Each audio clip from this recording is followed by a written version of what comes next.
এখানে একটা ভাই কমেন্ট করছে, বলছে যে দাদা চেস্ট কিভাবে মাপে। দেখো, যখন তুমি ফিজিক্যাল করতে যাবে প্রথমে তোমার হাইট মাপবে, ওয়েট মাপবে, তারপরে চেস্ট মাপবে।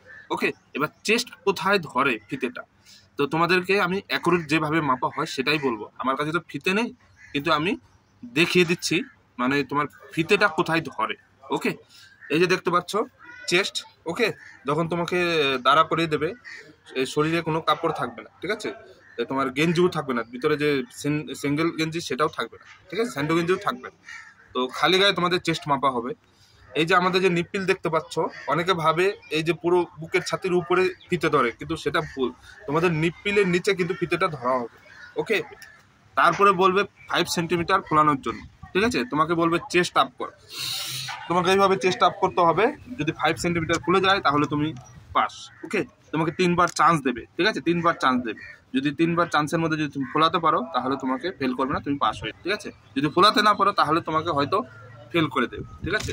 এর জন্য যাদের চেস্ট নিয়ে সমস্যা তারা বাড়িতে ডেইলি প্র্যাকটিস করো আর ডেইলি পুশ আপ মারো, ঠিক আছে। পুশ আপ মারলে পরে তোমার চেস্ট আপ হবে, ঠিক আছে, চেস্ট বাড়বে। আর ডেইলি ফোলানো প্র্যাকটিস করো। ওকে, বোঝাতে পারলাম? ভিডিও ভালো লাগে ভিডিওটি লাইক করে শেয়ার করে দেবে।